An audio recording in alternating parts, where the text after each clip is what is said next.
प्राणियों की किस तरह अपना जीवन बनाना चाहिए और सच्चा जीवन किस तरह होना चाहिए, इसका ज्ञान कराते हुए आचार्य महाराज ने एक अनूठा ग्रंथ लिखा है। आगे और कहते हैं, किम दानमनाकांक्षं किम मित्रं यन्निवर्त्यति पापान् गोलंकारः शीलं किं वाचां मण्डनं सत्यं किं दानमनाकांक्षं किं मित्रं यन्निवर्त्यति पापान् गोलंकारः शीलं किं वाचां मण्डनं सत्यं। फलम लिखा कहाँ पर? किम दान मना कांचम फलम किम मित्रम कांचम। इसमें लिखा है, प्रश्न किया दानम की दान क्या है? उत्तर मिला अनाकांक्षा, कांक्षा से रहित होकर के दान देना, वही सच्चा दान है। मित्रम किम, मित्र कौन है?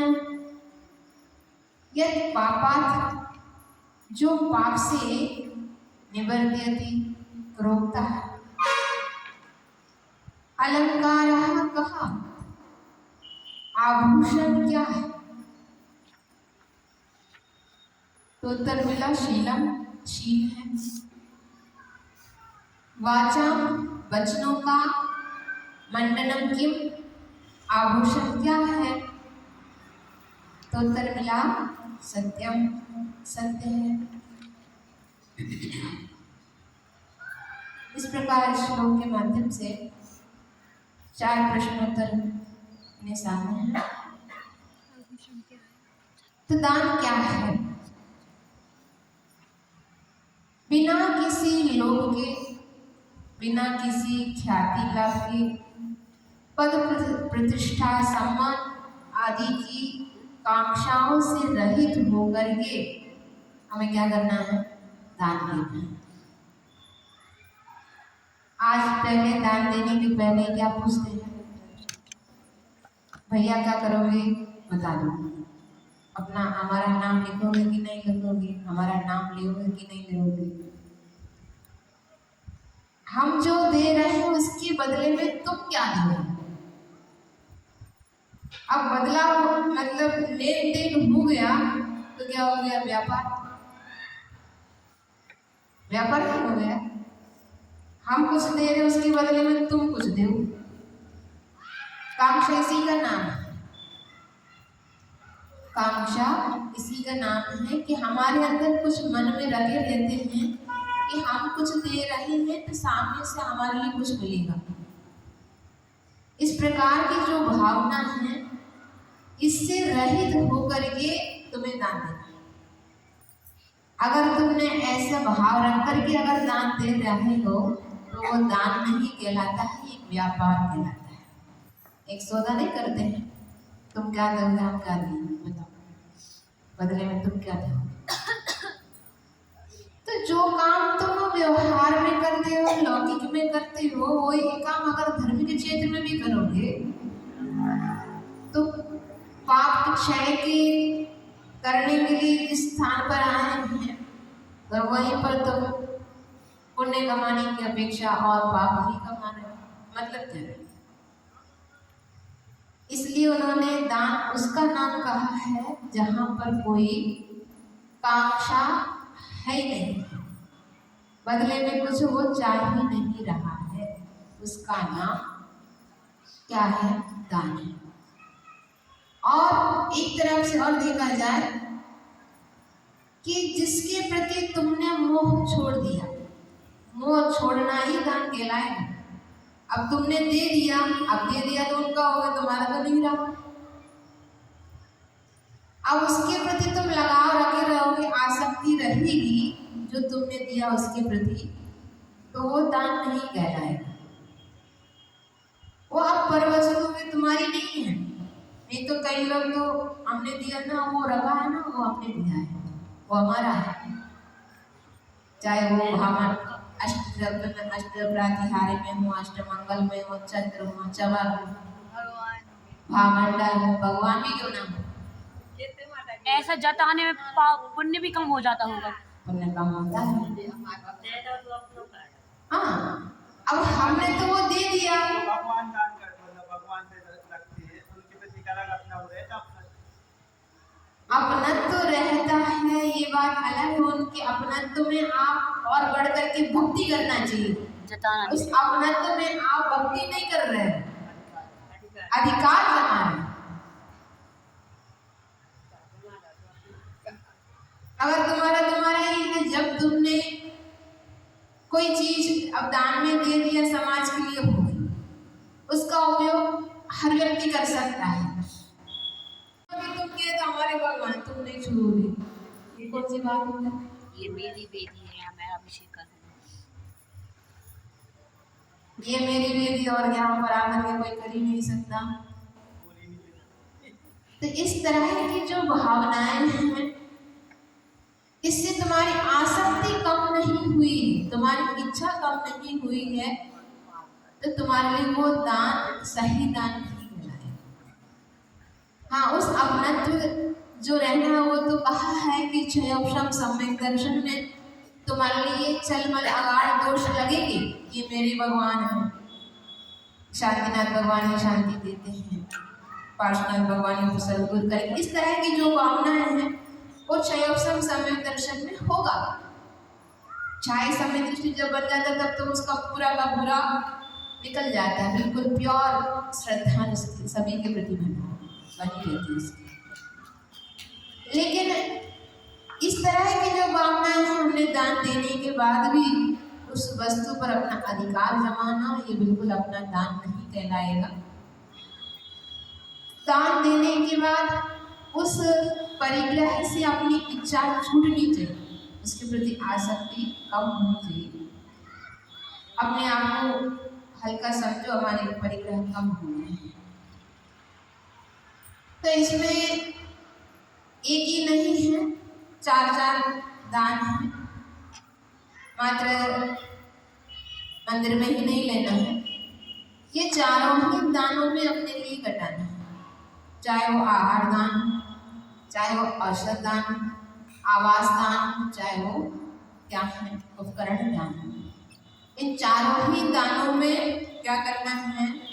बिना कांक्षा के हमें दान देना है।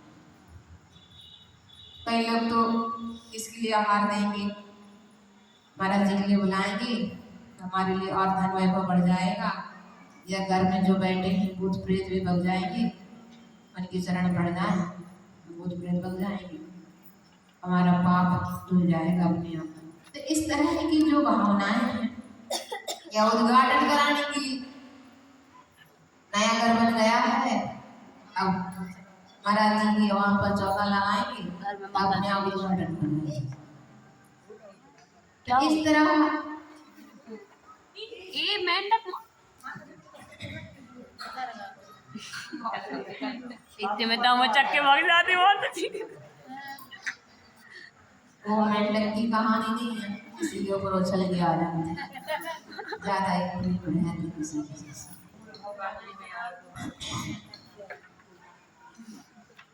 तो ऐसे चारों प्रकार के दान में भी हमें कांक्षा से रहित होना चाहिए।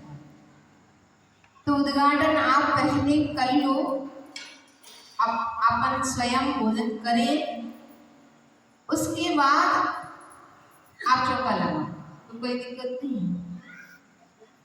लेकिन किसी ने अभी तक वहां पर भोजन किया ही नहीं है, तो सबसे पहले तुम वही चौका लगाओ, पहले इनके लिए कराएं, उसके बाद हम खाएं। जिस स्थान पर क्या क्या होना है, पाप क्रिया की प्रारंभ जहाँ पर होना है, तो उसको क्या जिन्होंने पाप त्याग किया उनसे शुरुआत करो, उनसे शुरुआत कराओगे क्या? अगर मालूम पड़ जाए, याद हो जाए महाराज जी लोगों को, साधु को, तो वे जाएंगे। पहले दिन खाली रहता तो अपने आप खाएगा वो, तो वो दूसरे दिन दे देंगे।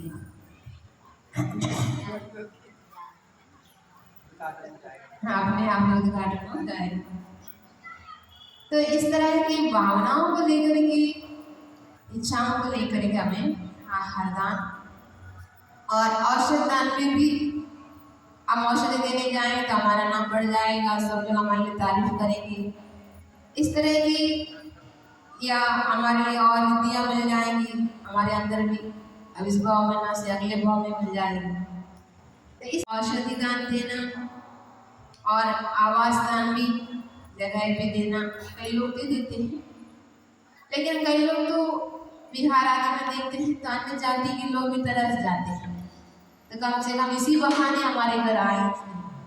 हम लोग आहार तो नहीं करा पाते, तो कम से कम ठहर तो जाए हमारे यहाँ, तो लोग बहुत चाहते हैं, लेकिन उनके अंदर कोई भावनाएं नहीं रहती ऐसी जो अपने धर्मियों के रहती है, ऐसे उन लोगों के अंदर भावनाएं नहीं रहती। वे तो पवित्र समझते इतना है हमारा घर पवित्र हो जाएगा, बाकी कोई आकांक्षा नहीं होती। और उपकरण दान आदि में भी जो भी अपन उपकरण देते हैं, तो उसके बाद कोई नाम ख्याति प्रतिष्ठा के लोग में ना आकर के सही पुण्य कमाने के उद्देश्य से हम दान दें, तो सही वास्तविक में वही दान कहलाएगा।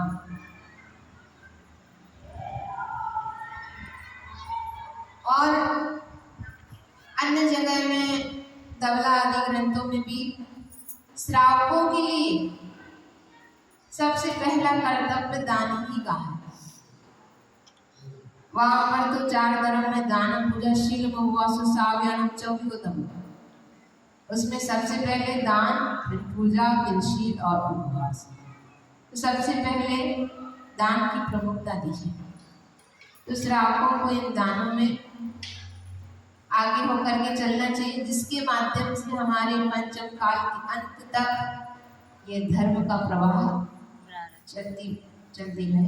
इसी भावना से ये ध्यान की क्रिया में हमेशा ही चलना चाहिए। और दूसरा प्रश्न किया कि मित्र कौन है? कौन है मित्र? जो पाप से रोकता है, जो पाप से बचाए, वही सच्चा मित्र है। आप लोग किसको बनाते हैं? उसी को मतलब जो पाप से जो बाहर अच्छे घूमने गामने में साथ दे, अच्छे हमारे साथ व्यवहार करे, हमसे अच्छा बोले, वे हमारे लिए मित्र हैं, बाकी बस सब शत्रु बनता है। हर समय साथ दे, ऐसा नहीं अच्छा जब रह रहा हो तब तो साथ दे दिया और जब वक्त पड़ता है तब खिसक गए, तो वो सच्चा मित्र नहीं कहलाता है। सच्चा मित्र तो वे है तो हमेशा ही साथ बना रहे।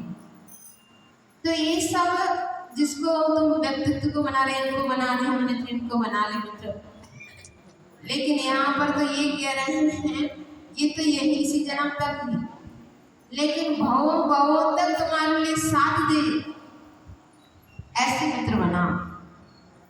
तो तुमसे पाप से बचाने वाले कौन हैं? बताओ, लोग में ऐसे कोई व्यक्तित्व दिखते हैं तुम्हें पाप से बचाए?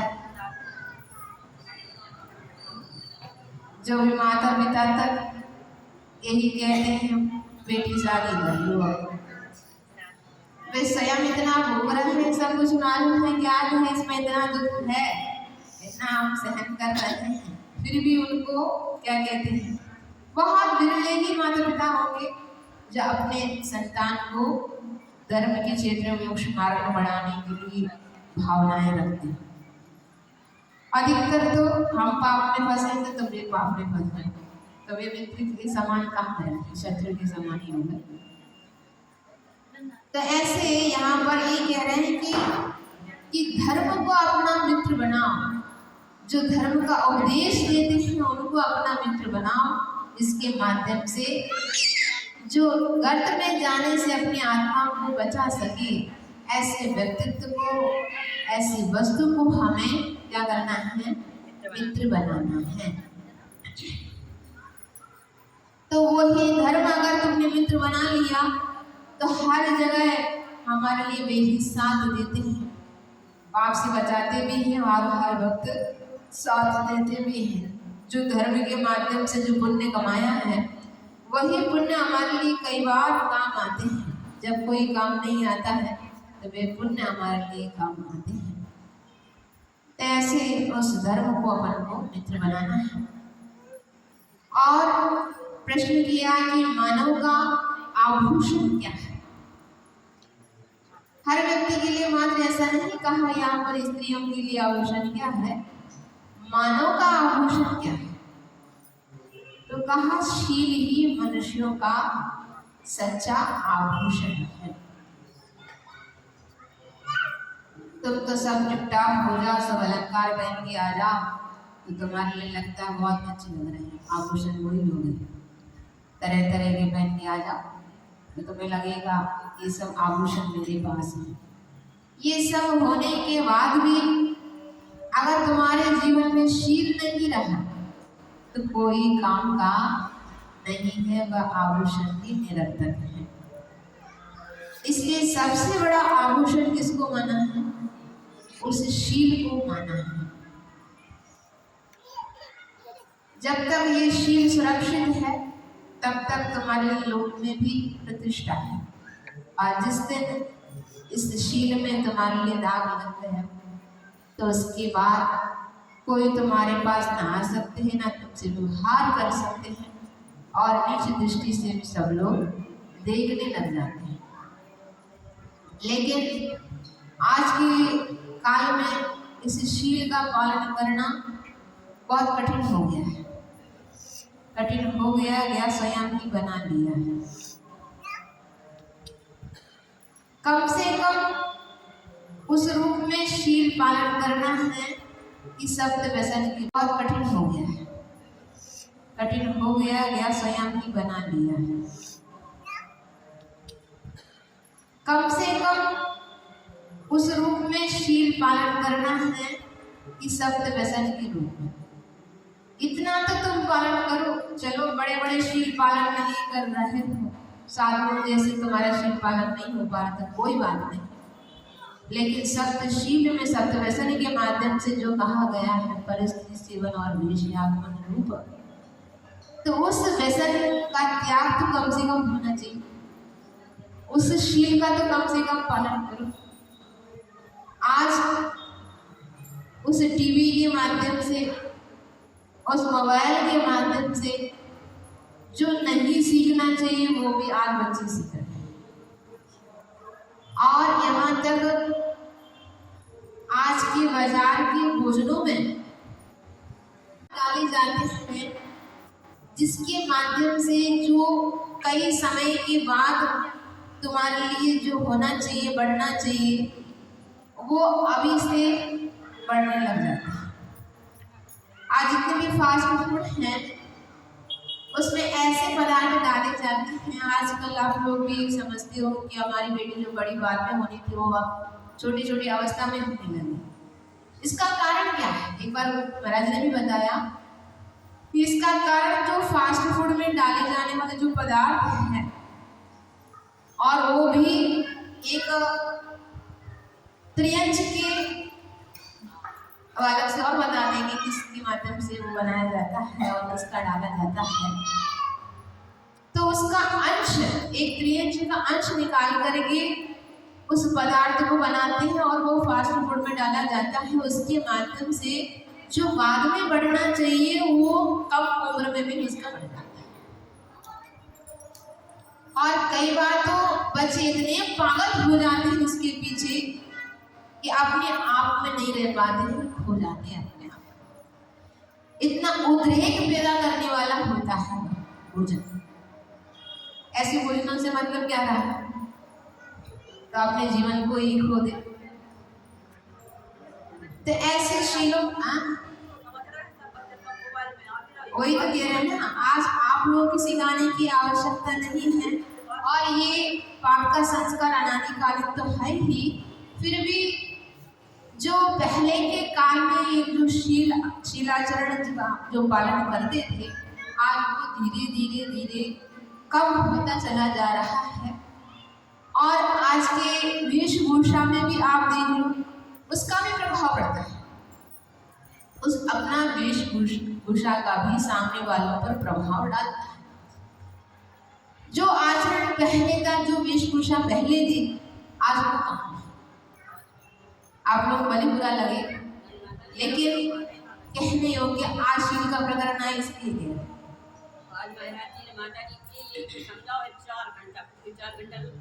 तो ऐसे वेशभूषा अपन अपनाएं कि हम वस्त्र पहनते किस लिए, अपने तन को ढकने के लिए, ना कि दिखाने के लिए। आज तन को दिखाने के लिए वस्त्र पहनते हैं, ना कि तन को ढकने के लिए। इतने बड़ी बड़ी लड़कियां होने के बाद भी, इतनी महिलाएं होने के बाद भी आज वस्त्र पहन रहे, आगे वस्त्र पहन रहे, मतलब क्या रहा। तो इसका प्रभाव क्या सामने वालों पर नहीं पड़ेगा। पहले के काल में ऐसी स्त्रियां थी, जब तक पति है तब तक अलंकार आभूषण है उसके लिए, और जिस दिन पति नहीं है तुम्हारा अलंकार समाप्त हो। और कई बार तो ऐसी भी स्त्रियां थी कि पति अगर बाहर चले गए मानो, तो उस दिन ना वो अपने कंघी करती थी, ना आभूषण पहनती थी। ऐसे तक अपना शील पालन किया है लोग। तो आज हम क्या पालन कर रहे हैं, अपना जो वास्तविक स्वरूप है उतना में तो रहो। डुप्लीकेट बनाने के लिए क्यों चाहते हैं, दिखावा ज्यादा हो। ब्यूटी पार्लर जाओ, इतने सारे पैसा वहां पर व्यर्थ ही बहा करके आ जाओ, मतलब क्या है, तुमने अपने रूप को इतना सुंदर बनाना चाह रहे जिसके माध्यम से सामने वाला प्रभावित हो जाए। तो अगर प्रभावित हो गया मन, उनके अंदर थोड़ा सा भी भाव आ गया, और कोई भाव नहीं आया, कम से कम ये कितना सुंदर लग रहा है, इतना भी अगर सोच लिया, तो उनकी शील में दोष नहीं। तुम्हारे लिए भी लगा और उनके लिए भी लगा, जो भाव कर रहा है उसके लिए भी लग रहा है, और जिसके लिए कारण बने कौन, हम, तो उनके लिए भी दोष लग रहा। तो इसलिए अपना वास्तविक स्वरूप रखो, और अपने पतित्व के लिए मात्र अपना शील आचरण के साथ अपना आभूषण अलंकार उनके लिए होता है, ना कि सबके लिए दिखावा के लिए होता है। आज घर में कौन टिपटा होता है, घर में तो भूत बन कर ये रह रहे हैं, और जब बाहर जाएंगे तो देखो कैसे जाते हैं। इसका मतलब तुम दूसरों को दिखाने के लिए जा रहे हो, यही अर्थ हुआ, और क्या है। तो दूसरों को दिखाने के लिए नहीं होता है, अपने घर वालों के लिए होता है। तो ये अगर इसका भी पालन नहीं करेंगे तो हमारे लिए शील में दोष लग रहा है, शुद्ध शील का पालन हम नहीं कर पा रहे। पहले के काल में तो यहाँ तक देवर लोगों के लिए भी ससुर और इतना घूंघट डाले रहती थी तो चेहरा भी ना देख पाए, है, इतना पालन किया। आज वो माहौल कहाँ गया। ये भारत ही रहना है, ना कि विदेशी बनना है। आज विदेशी लोग साड़ी पहन के घूम रहे हैं, और हम आगे पहन के घूम रहे हैं। जी, इतना तो सोच विचार करो कि हम कहाँ शील को खोने जा रहे हैं। हमारा भारत सदाचार हमेशा बना के रखना, अपना अस्तित्व बना करके रखना चाहिए। इस तरह शील का पालन करना, पहले की जो सतियां हैं उन्होंने कितना पालन किया है। कभी सीता ने अपने लक्ष्मण के ऊपर नजर उठा करके भी नहीं देखा, कि कभी आंखें नहीं मिलाई, मतलब दृष्टि भी नहीं उठा करके देखी उसकी तरफ। ऐसा ऐसा वर्णन आता, बड़ी नशील का पर्व।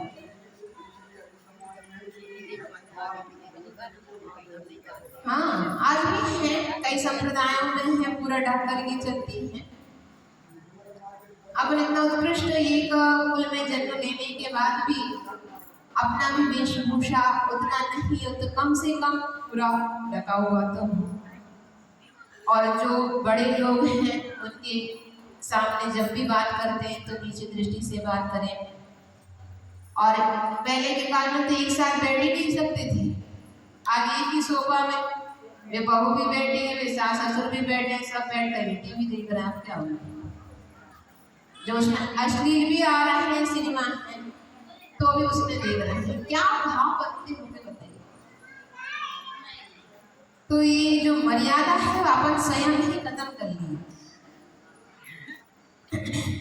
इस प्रकार अगर शीलाचरण पालन नहीं करती हैं तो ऐसी स्त्रियां आगे अगले भाव में क्या बनेगी, सुकरी बनेगी, कुत्ती बनेगी, ऐसे नीच पर्यायों में जाती हैं, और वो भी स्त्री पर्यायों में ही जाती है। और कहा है कि जो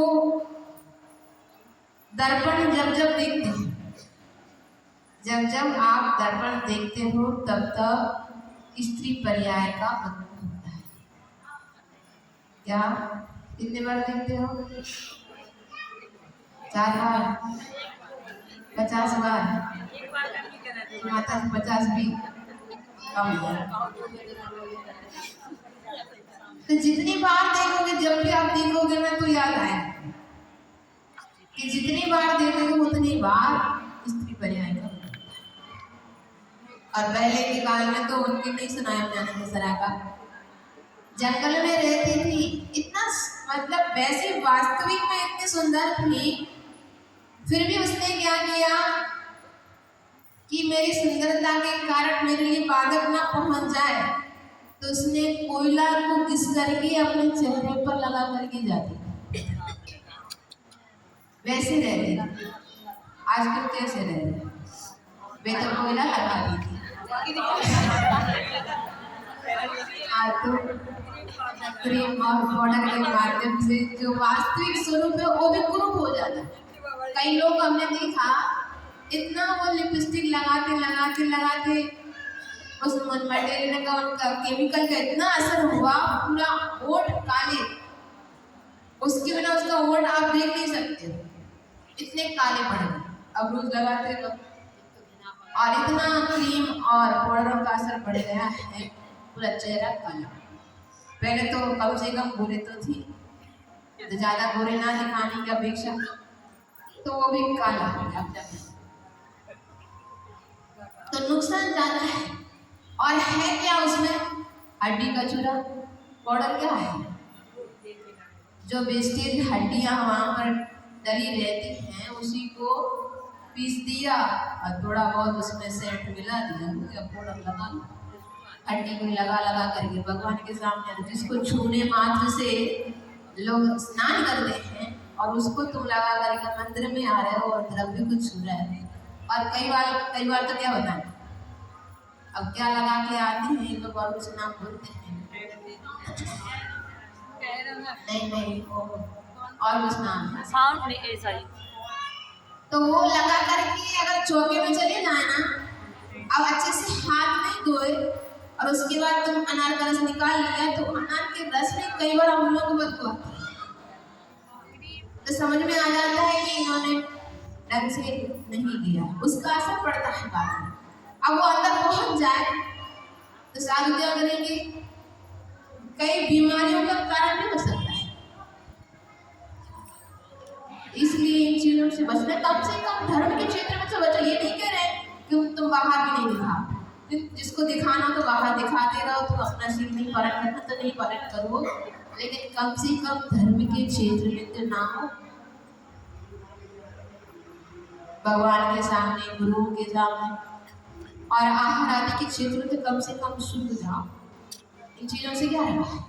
कई लोग तो सेट लगा करके चले जाए, अब कौन को दिखाना है किसको वहाँ पर सुगंधी फैला है, समझ में नहीं आ रहा। माता जी आप कटनी छुड़वा दी माटी माता जी को चाय के कारण आहार दे भी नहीं मिलती, चाय की जिंदगी लग जाए। हम तो ये कहते हैं किसी को जबरदस्ती भी नहीं करना है। हम इसलिए त्याग नहीं देते हैं सामने वालों को भाव तो बने, अब वो सामने वाला अपने मन से अगर लेगा तो छोड़ेगा नहीं।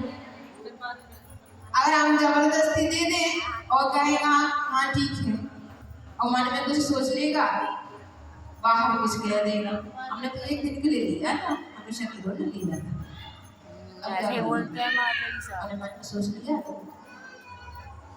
तो हम ये सोचते हैं जब अपने आप को धन्य समझे कि आज मुझे आहार देने का सौभाग्य मिला है, तो वो स्वयं आकर के कहे कि माता जी आज मेरे लिए सौभाग्य मिला है कि आप छोटा कोई सा दे दीजिए, वो स्वयं कहे तो हम दे तो हमें खुशी होती है।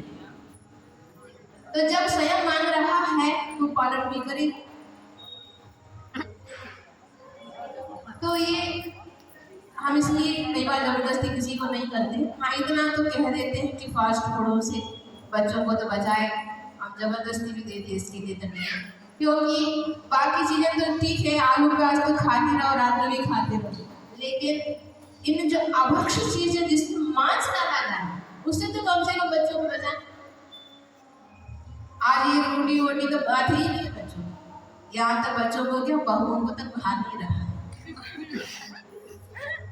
एक बहू मतलब आहार हुआ और उसके बाद हमने कहा कि फास्ट फूड तो नहीं खाती होगी, त्याग कर दो, कहती नहीं खाते हैं, मैंने कहा त्याग कर दो, तो उसने क्या शब्द कहा, माता जी रोटी त्याग कर दोगी, लेकिन बात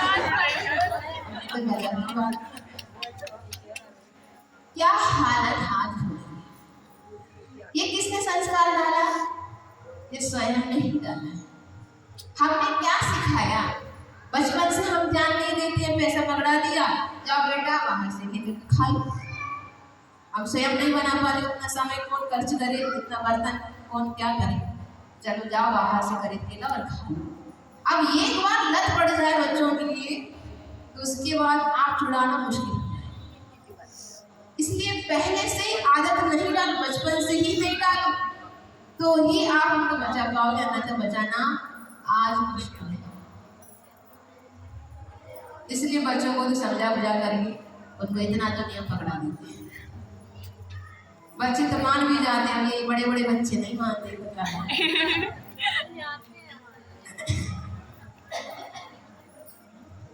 तो ऐसे स्त्री का ये बड़ा विषय है, शील का पालन करना आवश्यक है, अन्यथा लोक में कुछ भी नहीं, अपने जीवन में भी कोई आभूषण नहीं बचा समझो। और 14 प्रश्न था कि वचनों का आभूषण क्या? सदा सत्य बोलना ही वाणी का आभूषण है।